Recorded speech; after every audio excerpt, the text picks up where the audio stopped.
Et donc, j'ai une petite variation par rapport au titre, puisque c'est une série de conférences sur les nanoparticules.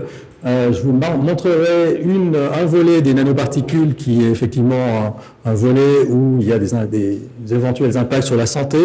Et là, ce sera lié effectivement à la pollution et à ce que j'ai écrit là. Et puis, je mettrai quand même, pour remonter le moral des troupes, un deuxième volet qui montrera que les nanoparticules peuvent aussi être utiles à la santé. Alors, les polluants de l'atmosphère d'abord. Alors très souvent on parle comme des polluants qui sont des polluants gazeux. Vous avez tous entendu parler de l'ozone ou des oxydes de soufre ou d'azote, ou alors pour les changements globaux, les émissions de CO2 ou de méthane. Il se trouve que dans l'atmosphère, il y a aussi des polluants qui sont des particules, donc des petites molécules qui sont agrégées, soit sous forme solide, soit sous forme liquide d'ailleurs. Et alors là, on entend aussi dans les journaux, on entend, oui, aujourd'hui on a une alarme de pollution aux poussières, aux particules fines. Alors ça, c'est justement ces polluants particulaires, ou alors vous avez les suies qui sont émis au trafic. Mais ce qu'on oublie souvent, c'est qu'il y a d'autres types d'aérosols de ces polluants particulaires qui sont biologiques. Donc vous pouvez avoir des virus qui se baladent. Ici dans la pièce, il y a environ 10 millions de bactéries par mètre cube. Donc, d'air, hein. Donc, bon appétit. Et on vit relativement bien avec. Alors, voilà ce que vous avez dans vos poumons. Enfin, là, on vous les a pas prélevés dans vos poumons, mais c'est ce qu'on arrive à impacter sur un filtre si on fait passer de l'air au travers d'un filtre assez fin. Et donc, on impacte ces petites particules et puis ensuite, on fait une image en microscopie électronique. Et vous voyez effectivement que vous avez vraiment un vrai zoo, hein, des particules qui sont toutes lisses, comme la silice qui vient pour transporter, par exemple, par le vent du sable désertique, par exemple, ou de l'érosion.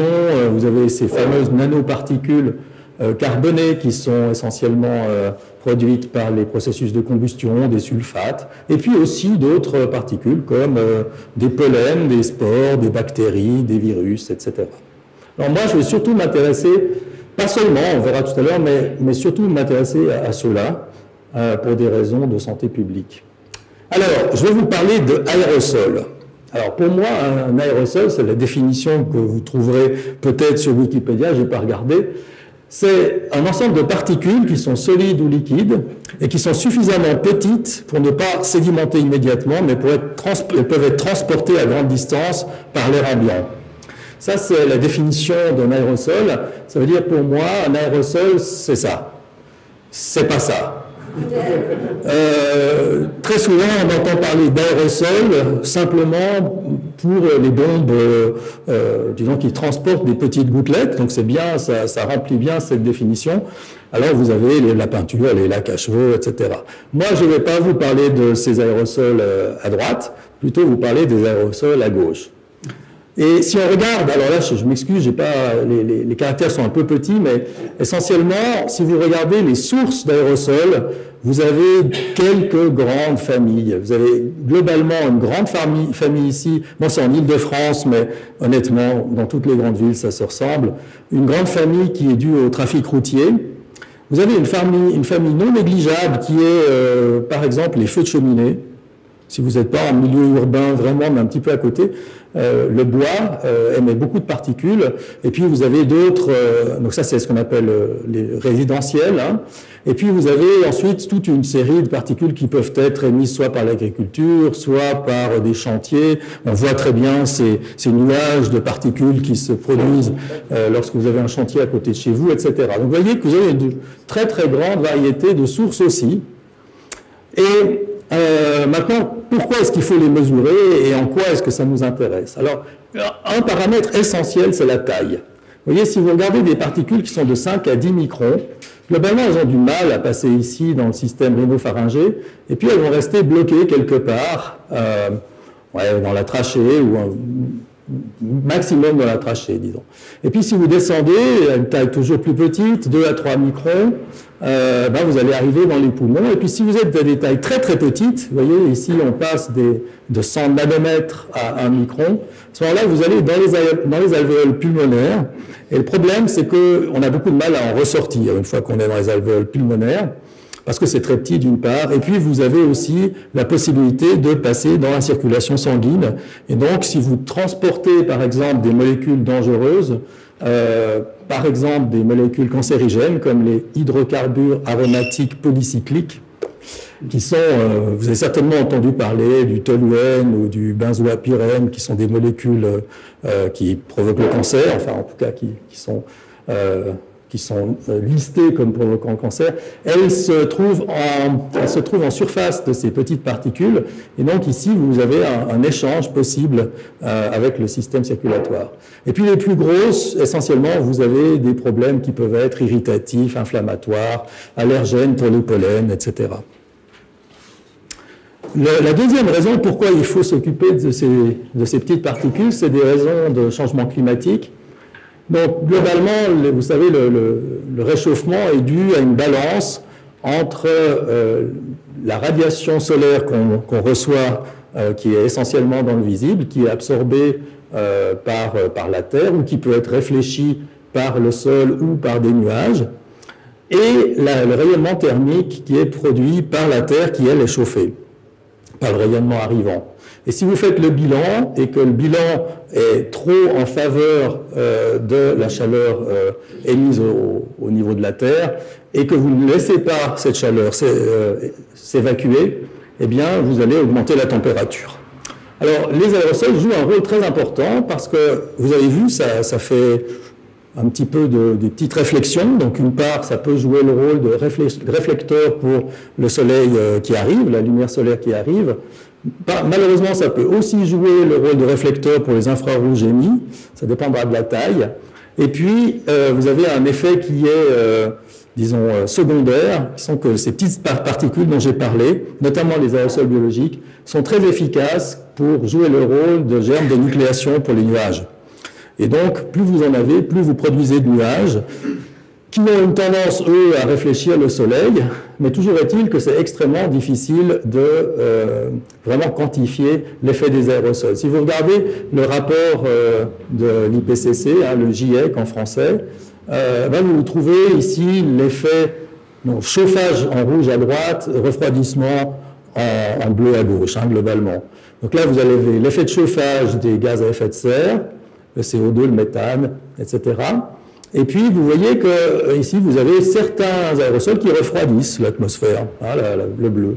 Et puis, il y en a d'autres qui vont un petit peu chauffer. Par exemple, le charbon, les suies, essentiellement, vont réchauffer l'atmosphère. Mais ce qui est le plus étonnant dans cette histoire, c'est les barres d'erreur. Regardez la barre d'erreur ici, si vous sommez cette barre d'erreur avec celle-ci, l'effet des aérosols, l'erreur sur les aérosols, elle est de l'ordre de grandeur du chauffage du CO2. L'erreur dessus. Donc il y a un vrai besoin de mieux caractériser les aérosols émis et puis leur impact sur le système climatique. Alors, donc détecter, alors voilà un peu comment est-ce que nous on détecte. On va en fait faire la chose suivante, on va aspirer l'air avec une sorte d'aspirateur, on va en faire un joli jet, comme ça, bien collimaté. Ensuite, on va passer ces particules au travers de 2 lasers, et là, ces lasers vont permettre de mesurer la taille, je vais dire en 2 mots comment. Puis, au fur et à mesure que ces particules continuent leur chemin, une fois qu'elles sont détectées, eh bien, on envoie un laser UV. Vous voyez, je suis un spécialiste des lasers, je suis obligé d'en mettre le plus possible. Voilà, j'en ai un 3e ici. Et ce laser UV va exciter les molécules fluorescentes de cette particule. Puis, je vais bien collecter toute cette lumière émise. Et puis, je vais l'analyser avec un spectromètre. Alors, en vrai, ça ressemble à peu près à ça. Ça, c'est le système que j'avais développé quand j'étais à Yale. Et à l'époque, quand je l'ai développé, c'était la folie de l'anthrax. Donc, vous voyez, ça, c'est un article qu'on avait lu à cette époque-là. où on avait mis notre système sur un aéroport à San Francisco, parce qu'on avait peur qu'il y avait éventuellement des terroristes qui amenaient des souches pour le bioterrorisme dans leurs valises. Alors bon, ça a un petit peu changé, quoique le terrorisme est malheureusement toujours à la mode. Alors, comment est-ce qu'on mesure la taille? Alors, on mesure la taille par un processus qui est la diffusion Ni. Alors, qu'est-ce que c'est la diffusion Ni? Je ne sais pas s'il y a assez de lumière. S'il n'y a pas trop de lumière, on peut éteindre un peu.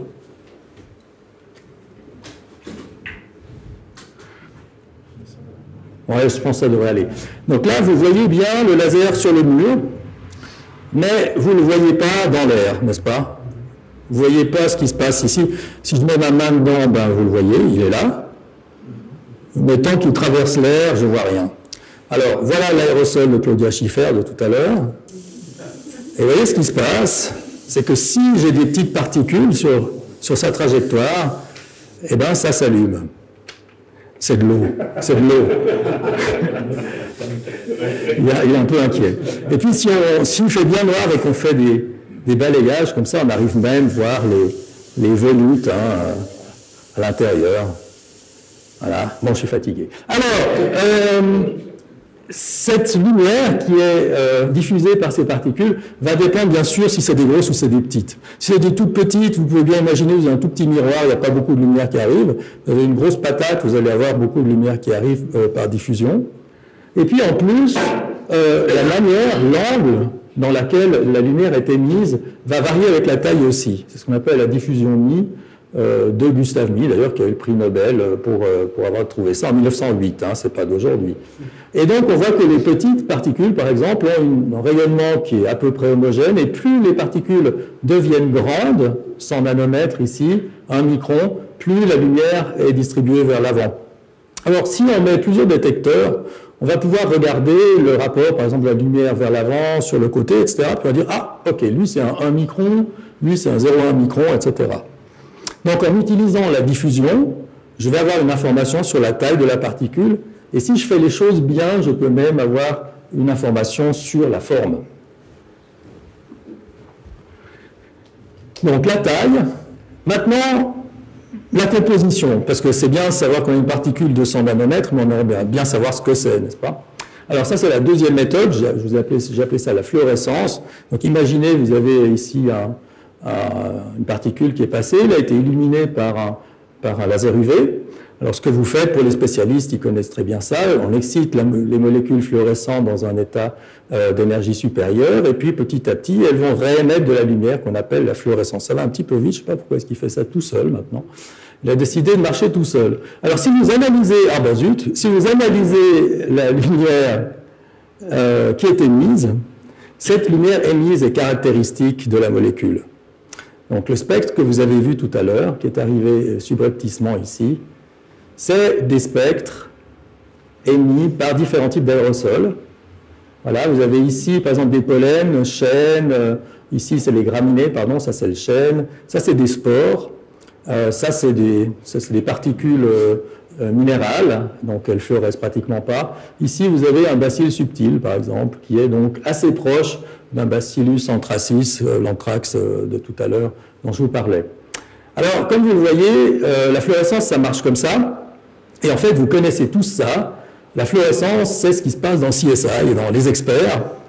Quand on n'arrive pas à trouver la tache de sang, vous vous rappelez, eh bien, ils sortent la lumière UV. Et à ce moment-là, ils voient les taches qui apparaissent. Ben, c'est la fluorescence des différentes molécules biologiques qu'ils observent. Et du coup, on identifie ces molécules-là grâce à la fluorescence de ces objets. Alors nous, on joue un petit peu le rôle des experts. On est des détectives. On a des particules qui arrivent. Et puis, on aimerait savoir ce que c'est et combien il y en a. Alors, qu'est-ce qu'on fait comme mesure? Alors, on s'est intéressé à pas mal de trucs. Par exemple, tout ce qui est pollen. Donc là, on a une collaboration depuis quelques années maintenant avec Météo Suisse, qui est responsable de faire l'inventaire des pollens en Suisse. Et donc, l'idée, c'est simplement de détecter et d'identifier quel pollen est dans l'air pour pouvoir faire des alarmes suffisamment tôt, notamment pour les gens qui sont allergiques et asthmatiques et qui qui peuvent comme ça savoir à l'avance qu'il ne faut pas sortir ou qu'il faut prendre des antihistaminiques. Le deuxième exemple, c'est les aérosols émis par l'océan, c'est des aérosols marins. Et là, je vous parlerai un petit peu de planètes solaires, Deepwater. Vous n'avez certainement pas pu échapper à la campagne médiatique sur planètes solaires, donc vous en savez peut-être autant que moi. C'était quand même assez impressionnant, hein. Il y a eu 1430 articles et reportages TV, etc. Les particules fines dont on parlait tout à l'heure, ça c'est une collaboration avec le réseau d'observation de la pollution atmosphérique à Genève, le REPAG, où on a été mesuré en plein centre-ville ces aromatiques polycycliques dont je vous parlais tout à l'heure, et puis les bactéries en milieu hospitalier. Alors comme je ne vais pas vous retenir toute la nuit, j'ai décidé de faire une coupe arbitraire, et je vous parlerai essentiellement des aérosols marins et des particules fines. Alors, Deepwater. Première chose, depuis maintenant, ça doit faire 2 semaines, je pense, il y a un très joli, comment est-ce qu'ils appellent ça, un webdoc. Un webdoc qui a été commandé par Arte et par la radio-télévision suisse romande. Et je vous conseille, si vous avez l'occasion, d'aller jeter un coup d'œil sur ces sites, parce que c'est vraiment un reportage très complet et très sérieux, avec un peu de quelques informations amusantes, mais aussi beaucoup d'informations très intéressantes, et qui est relativement récent maintenant. Les objectifs de ce projet, c'était, en tout cas en ce qui me concerne, c'était justement de mieux quantifier la production d'aérosols émis par l'océan. Et c'est en fait encore aujourd'hui terra incognita. Dans les barres d'erreur, là, on a une énorme barre d'erreur parce que c'est plus facile de mesurer les aérosols au centre de Genève qu'au plein milieu de l'océan. On imagine pourquoi. L'autre raison, c'est si j'arrive à savoir combien j'en émets, la taille, etc., où est-ce qu'ils seront transportés, je pourrais regarder et affiner les modèles de bilan radiatif. Ce qui est aussi intéressant, c'est de comprendre comment est-ce qu'ils sont mis en suspension, ces aérosols biologiques. Bien sûr, vous avez des aérosols marins qui sont globalement du sel, hein, ceux-là on les connaît bien, mais les aérosols biologiques on ne les connaît pas et on ne comprend pas très bien comment est-ce qu'ils sont mis en suspension. Et puis il y a une grande question, c'est les vortex océaniques, je vais vous parler un petit peu de ça, qui sont liés essentiellement au Gulf Stream et qui peuvent avoir un rôle assez important dans l'avenir du Gulf Stream. Une fois qu'on a fait tout ça, évidemment, l'idée, c'est pas de faire du planète solaire toute la vie, c'est d'essayer d'avoir des corrélations entre ce qu'on observe sur place et des observations globales, comme par exemple des données satellites, de telle manière qu'on puisse faire une extension à grande échelle et donc affiner de cette manière-là les modèles climatiques. Donc le Gulf Stream, voilà, l'océan est de loin pas quelque chose de très calme, c'est pas un long fleuve tranquille. Et en particulier, vous voyez qu'ici, il se passe des choses assez spéciales. Essentiellement, les courants chauds qui arrivent dans l'océan Arctique, qui se refroidissent ici. Une partie de l'eau se gèle. Vous vous retrouvez avec de l'eau froide et salée qui va au fond. Au moment où elle tombe au fond, elle joue une sorte d'appel d'air, si vous voulez, d'appel d'eau, un aspirateur. Et c'est ça qui va faire remonter le courant chaud en surface. Donc le courant chaud en surface et le courant froid en profondeur. Alors dans ces zones ici, il se passe effectivement beaucoup de choses et globalement le Gulf Stream perd de l'énergie en faisant des tourbillons ici, ce qu'on appelle des vortex.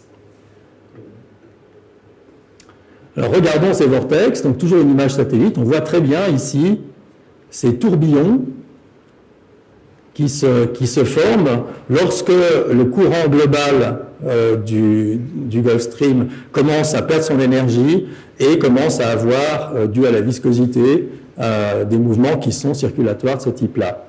Et si on regarde en profondeur, ces tourbillons, eh bien, ils correspondent aussi à des sortes de puits d'eau froide et d'eau chaude. Et vous avez des tourbillons qui vont faire monter les sédiments et des tourbillons qui vont faire tomber de l'eau froide vers le fond.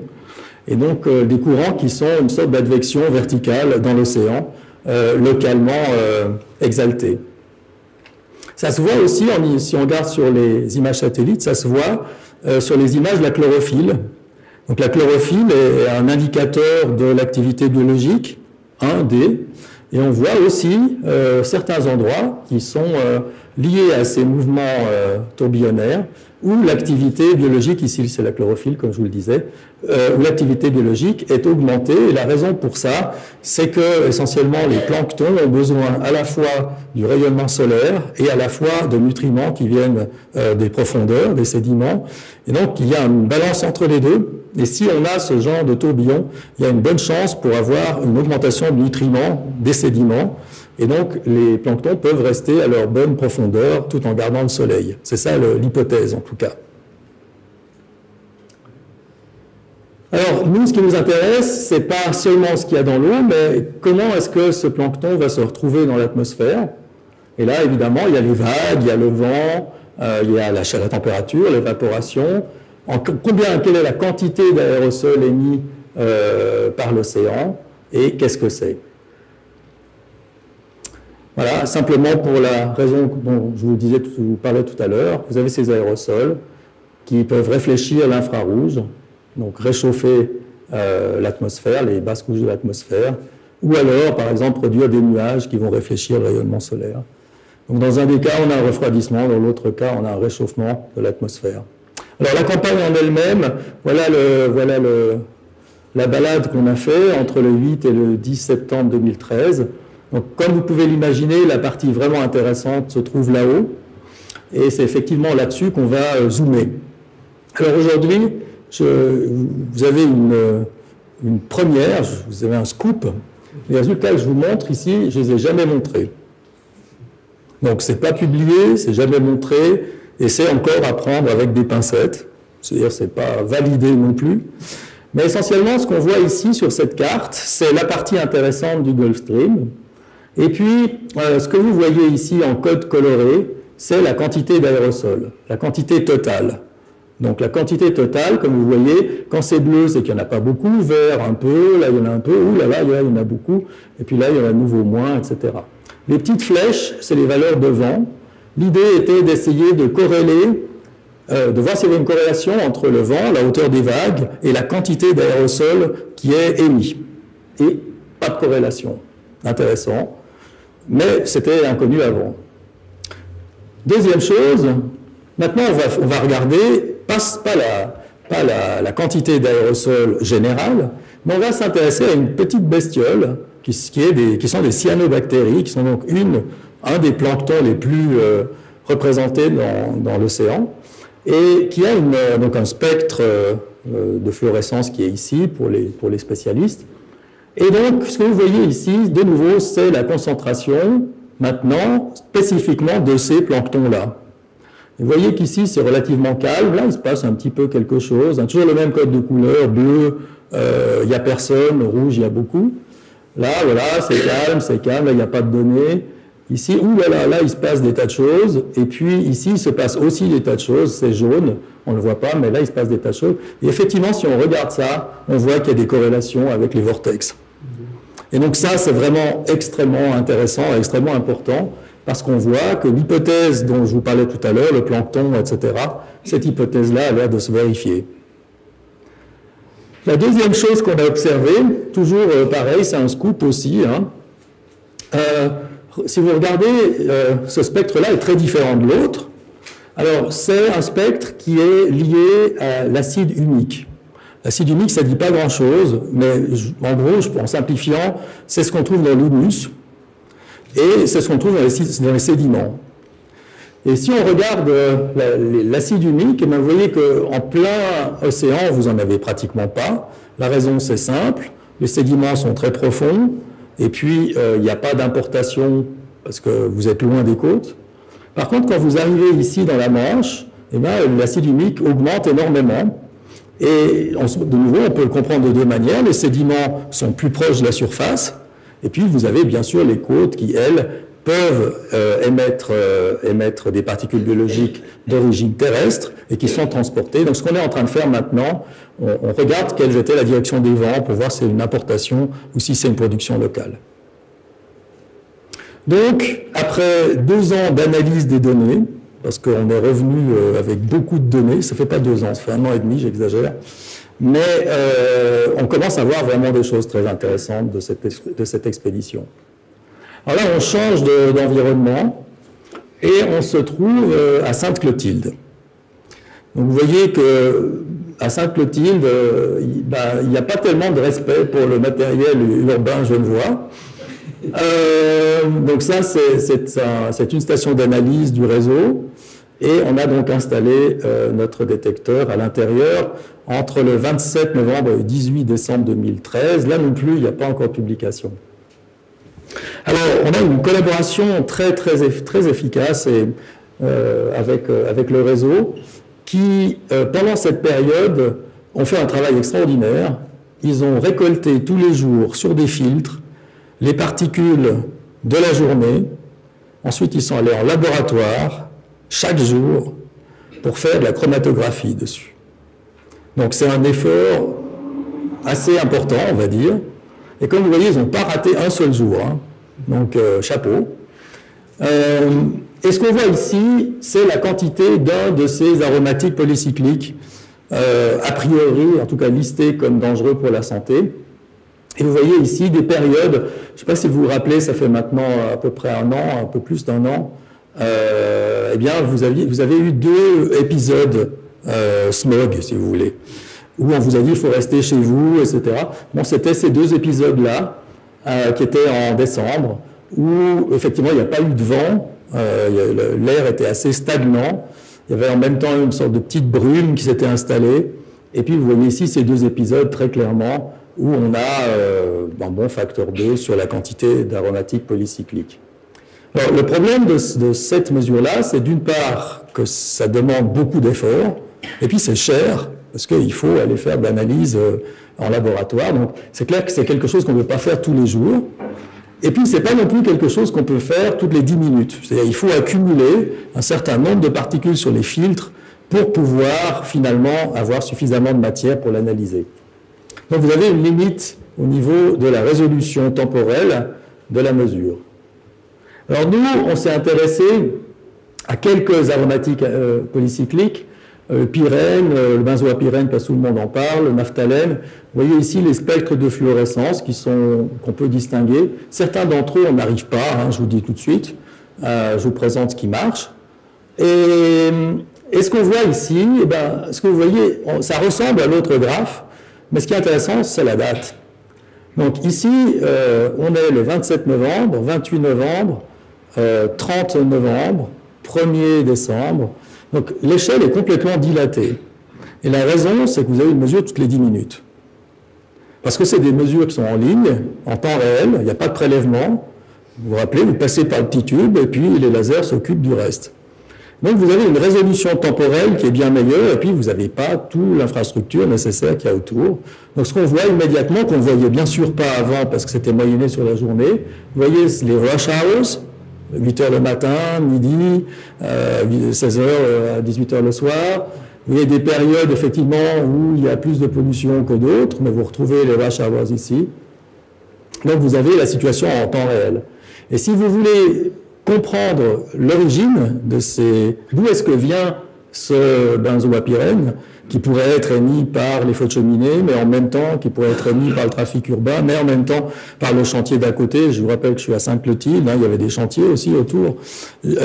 Si vous voulez faire ça, vous êtes obligé d'avoir cette résolution temporelle. Ça ne sert à rien de faire une moyenne sur un jour. Donc voilà un des avantages de ce type d'appareil en temps réel par rapport aux méthodes classiques. Alors il y a des limites, hein. On ne peut pas tout identifier par la fluorescence. Vous voyez que parfois vous avez des congestions de spectres. Ici c'est des tissus, c'est juste un tissu biologique, c'est ce que vous avez dans votre peau, où il y a plein de molécules fluorescentes. Vous avez des protéines bien sûr, bon là elles sont excitées à 2 photons, mais importe. Et puis, vous avez des tas de molécules. Ici, c'est des vitamines, l'acide folique, des cofacteurs pour le métabolisme, etc. Et puis, si vous regardez la fluorescence, ben, tout le monde se marche dessus. Et donc là, on est très embêté. C'est-à-dire, si je mets un laser sur la peau, je ne peux pas compter sur les molécules fluorescentes que vous avez déjà pour les identifier parce que tout le monde se chevauche. Alors à ce moment-là, on est obligé d'utiliser une autre méthode de spécificité, c'est la spécificité chimique, qui est fait aujourd'hui. Vous avez un colorant qui est votre reporter, si vous voulez, que vous allez exciter avec de la lumière, il va vous faire une couleur. Mais à celui-là, vous lui collez un ligand qui va spécifiquement se coller sur une cible, sur une molécule qui vous intéresse. Ou par exemple, pour donner une idée, une protéine qui se trouve en surface d'une cellule cancéreuse, par exemple. Quelque chose comme ça.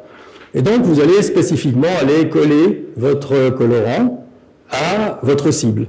Et c'est la manière dont laquelle vous allez pouvoir reconnaître cette cible, cette protéine-là, plutôt que par la fluorescence où vous n'arrivez pas. Alors ça, c'est fait depuis très longtemps, mais il y a beaucoup de problèmes avec cette méthode. Un des problèmes majeurs, c'est que ces colorants, c'est des colorants, ne vivent pas longtemps. C'est-à-dire, sous l'effet de l'irradiation, on essaie de les regarder. Vous voyez ici, cette image en microscopie. Au début, on voit tout, on est tout content, on continue à mesurer, et puis après quelques minutes, on voit ça, et puis après quelques minutes, on ne voit plus rien. La molécule s'est dégradée par l'excitation. Alors, ça peut être suffisant, si on veut faire juste de l'imagerie, de la topographie, si vous voulez, ça peut être suffisant. Mais si vous voulez regarder, par exemple, comment évolue une cellule, comment elle réagit à un stress extérieur, un produit chimique, etc., ça ne marche pas. Alors, on a développé une nouvelle méthode qui utilise des nanos. Donc, je vous rappelais tout à l'heure, les nanos, machin, le cancer, les poumons, etc. Ici, les nanos sont des sondes qui vont vous permettre de faire des choses que les colorants ne pouvaient pas. Alors, le grand avantage de ces nanosondes, des nanocristaux, c'est qu'ils sont doubleurs de fréquence. Alors, ça a l'air un peu barbare comme histoire. Jean-Marc disait tout à l'heure, je fais de l'optique non linéaire. Et pour les spécialistes, juste en 2 mots, en gros, l'idée, c'est qu'on absorbe 2 photons, et puis on n'en émet qu'un seul, dont la fréquence est double. Donc, en clair, vous arrivez avec un laser rouge, vous absorbez 2 fois le laser rouge, et vous sortez avec un laser bleu. Et l'avantage, c'est que vous avez une conservation complète de l'énergie, c'est-à-dire la lumière entre, la lumière sort, vous avez déposé 0 énergie dans le tissu. 0. Alors ça, c'est un des avantages. L'autre avantage, c'est que ce processus-là, vous pouvez le faire à l'infini. Vous voyez ici l'image, c'est l'image que je vous montrais tout à l'heure. Vous avez les petites nanoparticules qui sont les points bleus, et puis le rouge, c'est un marquage par un colorant. Vous faites votre image, au début vous voyez bien les deux, puis au bout d'un certain temps, vous continuez à faire votre image, le rouge a disparu et le bleu est encore là. Et donc ça vous permet de suivre tout ce qui va se passer dans la cellule sur des temps longs. Ça va aussi vous permettre d'aller plus profondément dans les tissus, parce qu'en fonction de la couleur, la pénétration dans les tissus change. Vous savez tous que si vous mettez une lumière blanche à travers votre main, vous la voyez rouge de l'autre côté. Le bleu ne traverse pas. Donc, vous voyez bien que la pénétration du rouge est meilleure que le bleu.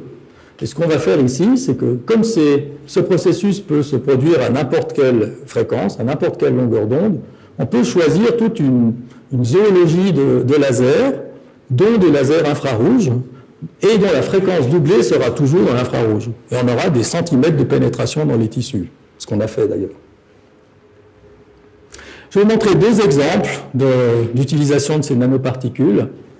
Le premier, c'est une collaboration avec Marisa Giaconi au HUG sur des cellules souches embryonnaires. Et donc, ici, vous voyez son protocole de fabrication. Moi, je ne connais rien. Je suis physicien. Voilà. Elle fait ça très très bien. C'est une spécialiste mondiale des cellules souches. Et donc, globalement, ce que vous faites des petits pavés tridimensionnels de cellules souches. Ça s'appelle des corps embryonnaires. Vous les mettez dans des boîtes de pétri, et puis vous mettez des cofacteurs autour. Par exemple, des hormones de croissance, des choses comme ça. Puis vous regardez ce qui se passe. Et vous allez voir ici ce qui se passe. Évidemment, nous, on les a marqués Ces cellules souches, on les a marquées avec nos petites nanoparticules doubleurs de fréquence. Et ça, c'est typiquement, et ça, c'est des jours, là. Là, on parle de 7 jours. Si j'avais mis un colorant, il serait mort depuis longtemps. Donc, regardez ce qui va se passer à droite, là. Enfin, j'espère. Pourquoi est-ce que ça ne marche pas? Non. Ah, peut-être à la souris. Voilà. Alors, regardez ce qui se passe. Ce que vous voyez, c'est une rosette neuronale. Donc, vous avez votre tissu ici de cellules souches au sol, et puis petit à petit, vous avez vu qu'elles ont commencé à se différencier. Elles ont décidé de créer des neurones. Et donc, pour faire ça, ils commencent par faire une sorte de fleur, que vous avez vu ici, qui est le début du neurone. Donc ça, c'est une observation directe du processus de différenciation. Et de cette manière-là, vous pouvez, par exemple, dans un même échantillon, essayer différentes protéines de croissance, regarder si vous arrivez à les faire différencier dans un type de cellule ou d'une autre, etc. Et tout ça en temps réel. Et puis il y a le même tissu, un autre bout, il a dit non, moi je ne veux pas faire des cellules neuronales, je ne veux pas faire des neurones, ça ne m'intéresse pas. Alors regardez bien cette image. Imaginez-vous, vous êtes dans le laboratoire, vous regardez tranquillement votre microscope, puis d'un seul coup vous voyez ça. C'est quoi? Eh bien, c'est des nanoparticules qui battent. Parce que ces cellules embryonnaires, elles ont décidé de se différencier en cellules cardiaques. Donc ce que vous voyez, c'est la contraction de ces cellules dans votre laboratoire, sous votre microscope. C'est assez bizarre quand même. Ça, c'est une échelle de temps 1-1. Ça, c'est une échelle. Ce qui se passe à l'échelle réelle de temps. Oui, vous voyez ici la fréquence, le battement. Ici, je fais une transformée de Fourier ici de ce que j'obtiens, là, les pics, là. Voilà, je regarde ici et je suis à 0,4 Hz. Hein? Donc c'est un battement tous les 2 secondes, en gros. Voilà, et donc ce que vous pouvez faire, si on analyse bien l'image, donc évidemment on peut regarder en fonction du temps le mouvement, mais on peut aussi regarder les déplacements. Et ça c'est très très intéressant pour savoir par exemple s'il y a des effets coopératifs. Est-ce que la cellule numéro 1 dit à la cellule numéro 2, je vais me contracter dans cette direction? Des choses comme ça. Si ça vous intéresse et que vous n'êtes pas rebuté immédiatement par un peu de trucs compliqués, vous regardez juste les images. Vous pouvez aussi lire le truc compliqué. On a écrit tout ça dans une publication dans Small et c'est décrit d'une manière assez détaillée. Deuxième exemple de ces nanoparticules, c'est ce qu'on appelle le theranostic. Theranostic. Alors, comme vous le voyez, dedans, il y a thérapie et il y a diagnostic. Alors, l'idée, c'est, je prends des nanoparticules, je leur mets sur le pourtour une sorte un petit revêtement qui va à la fois les rendre complètement sûrs pour les tissus sains, ils vont passer tout droit, et puis je vais en même temps greffer des ligands, ce qu'on a vu tout à l'heure, qui vont aller se coller spécifiquement sur des cellules cancéreuses. Donc ici, c'est le cancer du poumon. Et voilà l'idée, ce qu'on va faire. Donc, elles vont aller se coller sur ces cellules cancéreuses d'une manière privilégiée. Et puis, ensuite, je vais commencer avec l'illumination par un laser infrarouge. Alors, laser infrarouge, disons, c'est 1 micron 5. Je vais avoir de la lumière émise à la moitié de la longueur d'onde, donc double la fréquence, 750 nanomètres. Tout ça, c'est dans l'infrarouge. Tout ça est bien traversé dans les tissus. On peut faire des jolies images en 3D, etc. Si vos cellules étaient cancéreuses, ma spécificité chimique va faire que ces nanoparticules sont dessus. Si elles ne seront pas dessus. Donc, la spécificité est chimique. Et ce que je fais, c'est que je regarde ensuite. Je regarde, première étape, j'observe. Donc, c'est le côté diagnostique du theranostic. Donc, je mets de l'infrarouge Et puis, je vois la fréquence doublée, toujours dans l'infrarouge. Et puis, je dis, ah là là, celui-là, ouh là là, oui, il a plein de nanoparticules dessus. Pas bien, diagnostic. Et puis, je pourrais m'arrêter là. Mais je peux aussi faire autre chose. Je ne change rien, sauf une chose. Je change la longueur d'onde du laser. Et comme c'est des nanoparticules doubleurs de fréquence, et pas des molécules qui ont des états particuliers d'absorption, je peux faire ça à n'importe quelle couleur. Et donc je le fais, par choix, autour de 540 nanomètres dans le verre. Toujours le verre, 540 nanomètres, vous pouvez en manger tant que vous voulez, il ne se passe rien sur des cellules saines. Par contre, la fréquence double de ces 540 nanomètres, c'est 270 des restes de l'ion. Des 270. Et 270, là, par contre, vous êtes en plein dans l'absorption de l'ADN, et donc vous allez faire des dommages aux cellules sur lesquelles vous avez spécifiquement ces particules greffées. Et là, c'est le côté thérapie. Donc, je détecte, tout ça est complètement sans effet pour toutes les cellules, parce que c'est tout dans l'infrarouge. Mais dès le moment où j'ai détecté qu'il y a ce cancer, je change la longueur d'onde et je les détruis. Voilà, je ne vais pas aller trop en détail, mais je sais qu'il y a des spécialistes dans la salle. Ce que vous avez ici, c'est une image de ces tissus, et puis on a fait des tests dessus. On a fait des tests pour voir si, avec cette lumière verte qui fait 270 nanomètres, on a effectivement détruit les cellules. En fait, vous avez deux tests ici. Vous avez deux lignées cellulaires du cancer du poumon, et vous avez deux tests pour voir si l'ADN a été détruit. Le premier, c'est la quantité, l'activation de la cellule pour réparer l'ADN, parce que vous avez des mécanismes de réparation automatiques. D'un seul coup, on voit qu'ils s'excitent à fond, ils essayent de réparer, ils n'arrivent pas. Et puis l'autre, c'est juste la fonction de la cellule qui ne fonctionne plus, parce que l'ADN a été détruit. Enfin, l'ADN a été modifié, ce qui fait que le métabolisme de la cellule a été détruit. Donc, ce que vous voyez ici, c'est effectivement que ça fonctionne. Et puis, la deuxième chose, c'est que vous voyez que, en gros, bon, c'est peut-être un ensemble de quelques cellules à chaque fois. Ben, l'endroit où vous avez mis le laser, c'est la tache du milieu, là, eh bien, effectivement, vous avez détruit les cellules. Mais partout autour, il n'y a aucun effet. Donc, vous avez une sélectivité double. Le marquage par la chimie, et puis ensuite le laser, si je ne le mets pas sur la cellule, il ne se passe rien. Ok, il y a une petite histoire qui est aussi qui est jolie dans toute cette aventure. On a maintenant un partenaire qui est une petite start-up en Suisse qui vend nos particules. Ça s'appelle, la boîte s'appelle Tibio. C'est une petite start-up qui est au Tessin et qui maintenant donc vend ses particules essentiellement pour des buts de recherche. Et on est assez heureux d'avoir pu aider une petite start-up dans ce cadre-là, notamment en lui offrant directement un marché, parce qu'on a un partenariat avec Nikon qui font les microscopes. Du coup, ils ont pu immédiatement vendre les particules à Nikon et qui distribue ça partout dans le monde. Cher, parce que c'est en francs suisses, mais c'est comme ça. Alors, en conclusion, les nanos, c'est comme dans les experts. C'est pareil. Pareil. Il y a les bons et il y a les méchants. Et avec ça, j'aimerais vous remercier pour votre attention.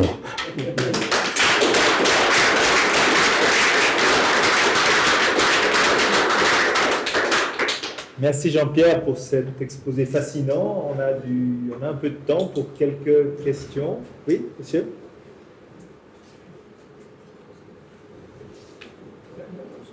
Le simple fait qu'un laser passe de la couleur rouge à vert peut avoir un effet destructeur important. Oui, alors les tissus sont relativement insensibles, c'est pas tous. Hein. Vous savez que, par exemple, la peau va avoir une autre réponse à la lumière que la rétine, par exemple. Donc, elles réagissent d'une manière différente, mais la plupart des tissus sont peu affectés par la lumière visible et l'infrarouge. Toujours dans des dans des valeurs raisonnables. Hein. On peut toujours brûler quelqu'un. Mais donc normalement, dans la partie visible du spectre, il se passe relativement peu de choses. Là où on commence à influencer les molécules clés d'une cellule, c'est dans l'UV. Donc là, vous avez effectivement l'exemple ici, c'était l'ADN. J'ai perdu mon micro. Ouais, je sais pas. Bon, ah voilà, alors voilà. Donc il y avait l'ADN. Il y a d'autres processus. Hein. On peut produire, par exemple, des réactifs oxygénés qui vont produire un stress oxydatif sur la cellule aussi, et pas forcément l'ADN qui se détruit. C'est une autre manière de la détruire.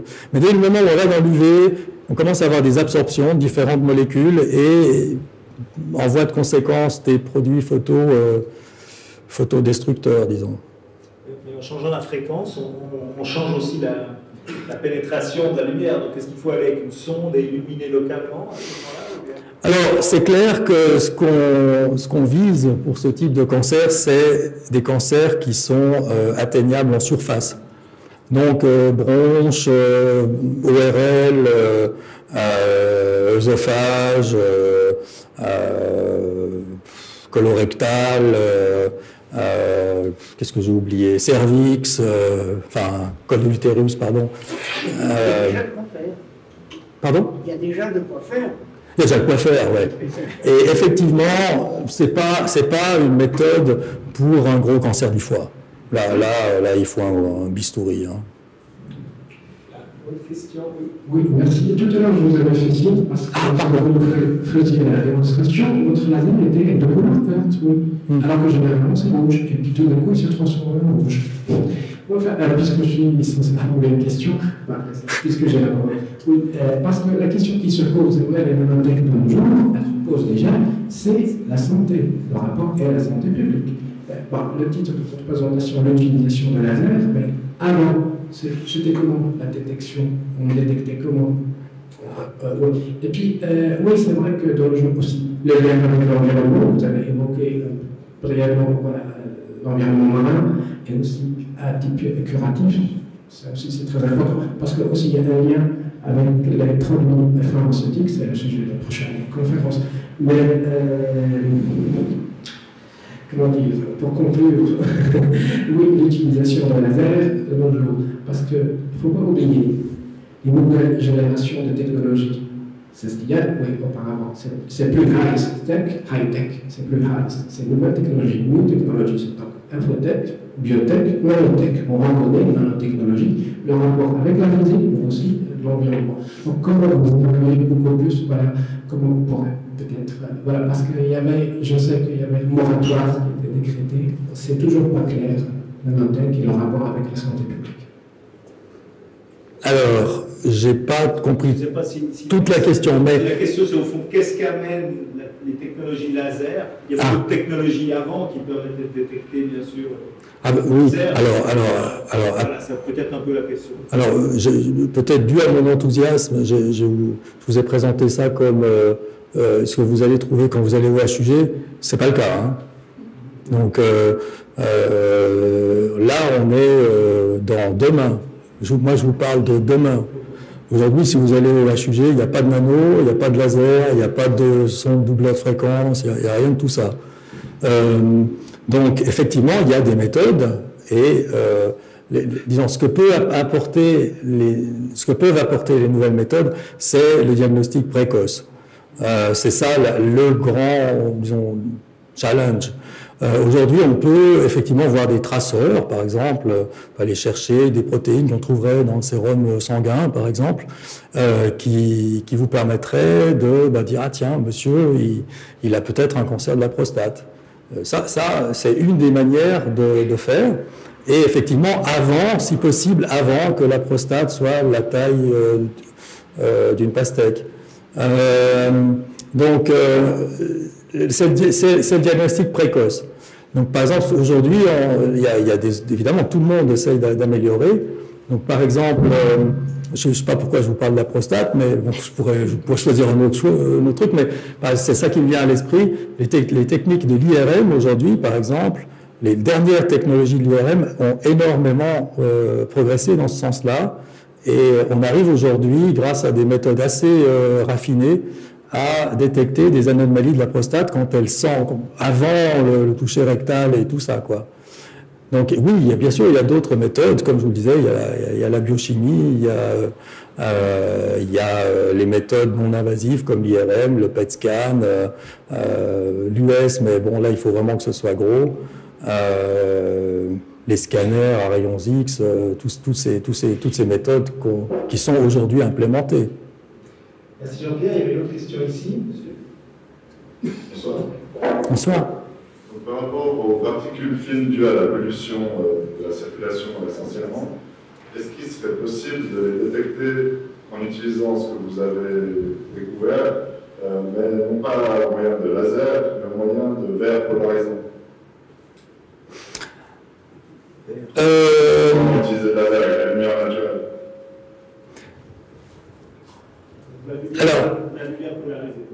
Alors, la lumière polarisée vous donne globalement une information sur la forme.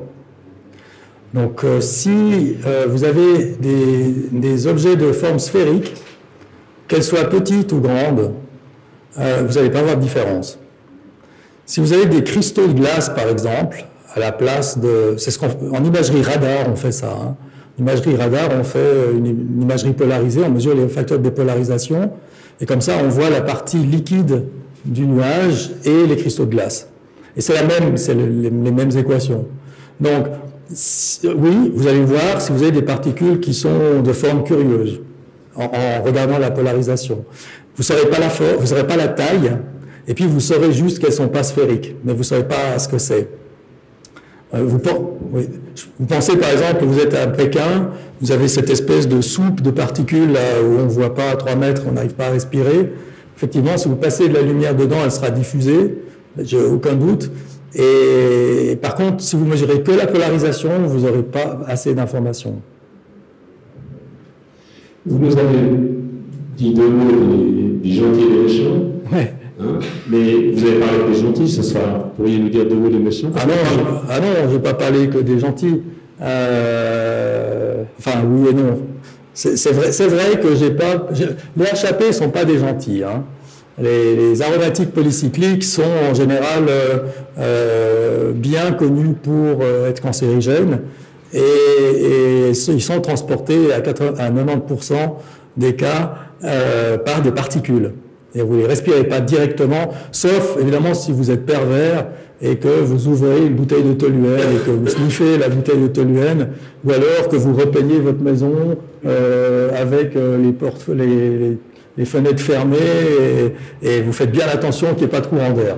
Alors là, oui, là c'est la molécule gazeuse, le solvant gazeux qui fait ça, mais la plupart du temps, ils sont vectorisés, ils sont portés par des particules.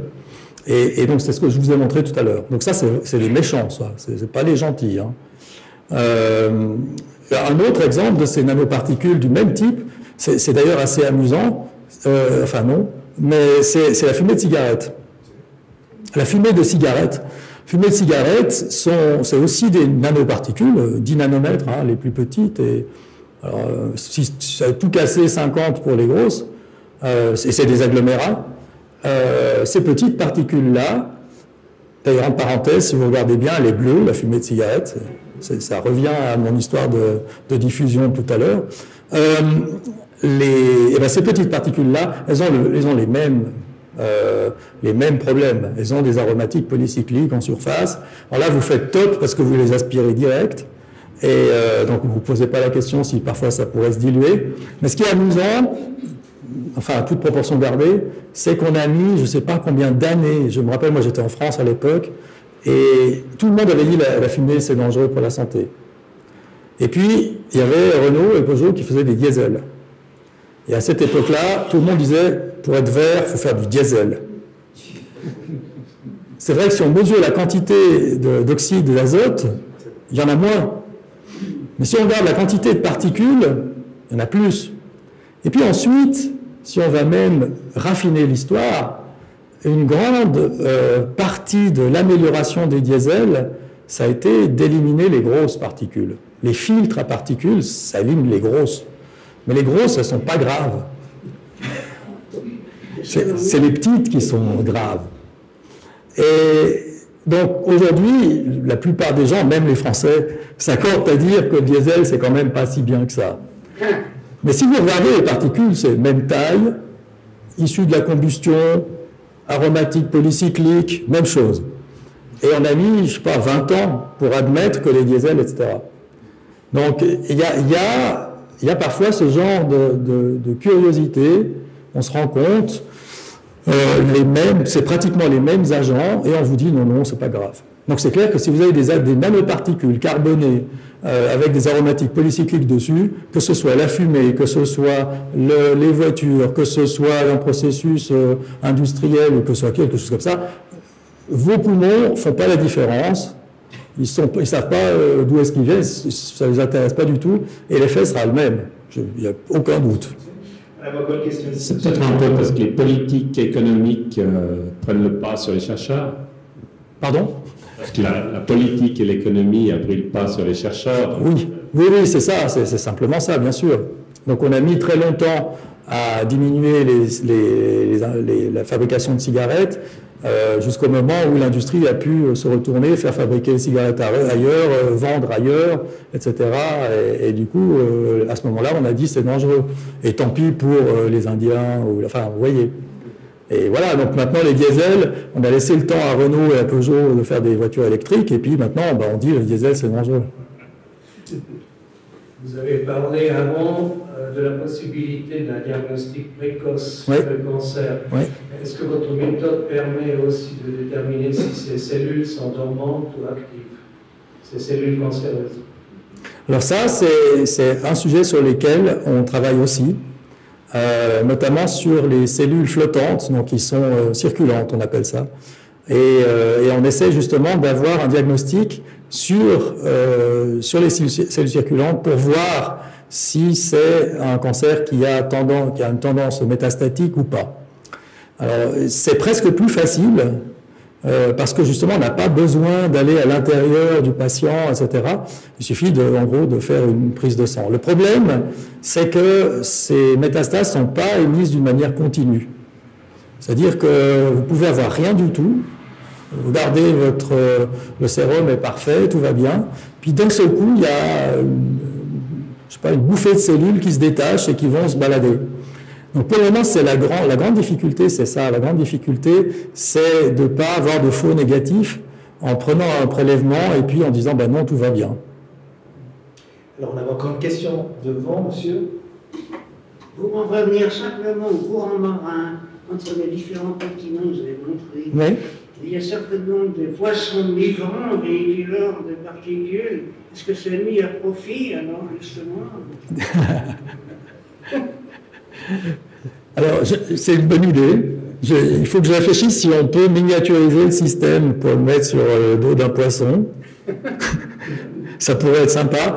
Je crois que j'en suis encore assez loin. Mais non, il y a une chose que, blague à part, ce que j'ai oublié de vous dire, c'est quand même Planète Solar avait un avantage décisif par rapport à toutes les plateformes habituelles, c'est que Planète Solar n'a pas d'émission de particules.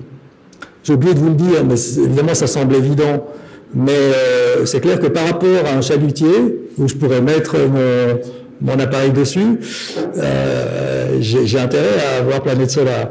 Et il faut voir que le nombre de particules que je vous montre ici, c'est des quantités qui sont très faibles. Ça n'a rien à voir avec ce que j'avais à Sainte-Clotilde. Hein. Par contre, l'océan est très grand, et du coup, c'est la surface qui va compenser le peu de particules locales. Donc, je ne peux pas faire ce genre de mesure avec un bateau normal. Je peux mettre ça sur un voilier, je peux mettre ça sur... ouais, c'est ça, c'est moins facile à diriger, mais sur un bateau normal, je ne peux pas. Très bien, merci. Je vous propose la chose suivante. On va prendre l'apéritif ensemble. Vous aurez la possibilité de poser encore quelques questions. Et je vous propose de remercier encore une fois Jean-Pierre Wolf pour sa présentation. Merci.